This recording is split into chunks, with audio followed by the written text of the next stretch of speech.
بسم الله الرحمن الرحیم. السلام علیکم ورحمت الله وبرکاتو. د امر بالمعروف نهی عن المنکر او شکایتونو اوریدلو وزارت ورځنی لاندې او مهم خبرونه. د پلازمینې کابل ښاري ریاست د 22 امنیتي حوزو د امر بالمعروف محتسبینو د وزارت د هدایت پر اساس د اتاوی او عادت تالارونو او هوټلونو څخه د وزارت له لوري د معروفاتو د اقامې او د منکراتو د مخنیوي په موخه د شوو سپارښتنو د څار په موخه لیدنه وکړه. په دې تړاو د یاد ریاست محتسبین وایي چې د کړنو له شروع سره په یادو ځایونو کې د ډیرو منکراتو مخه نیولې او مسؤلین د وزارت له لوري شوي سپارښتنې په پوره لیوالتیا پلي کوي.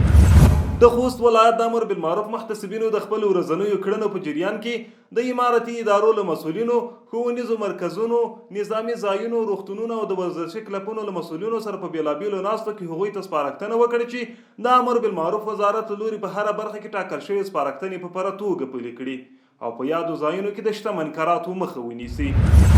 د کندوز ولایت د مرکز ولسوالیو د امر بالمعروف محتسبینو د دې ولایت د 9 ولسوالیو د واده تالارونو له مسؤلینو سره په بیلابیلو ناستو کې هغوی ته ویل چې د ودونو او نورو خوښیو پر مهال د موسیقۍ له غږولو او په دې برخه کې د اختلاط مخه ونیسي.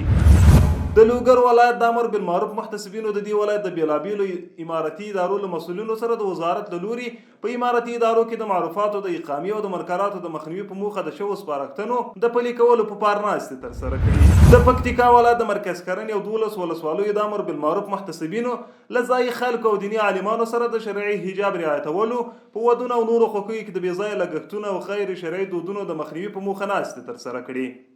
د دې ناستو پر مهال دیني عالمان او ځایي خلکو د حجاب رعایتولو په ودونو کې د بې ځایه لګښتونو او غیر شرعي دودونو مخنیوی خپل لومړیتوب وباله او له مسؤلینو سره د دې کارونو په مخنیوي کې د پوره همکارۍ ژمنه وکړه.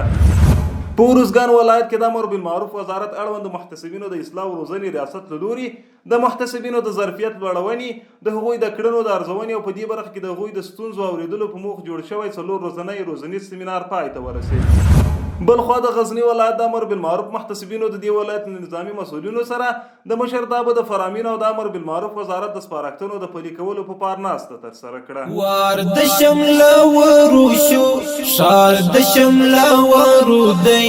نه پکې ځایږي نور کار د شمله ورو دی سوځي غمازان پرې ټول سوځي عارفان پرې ټول لر او بر طالب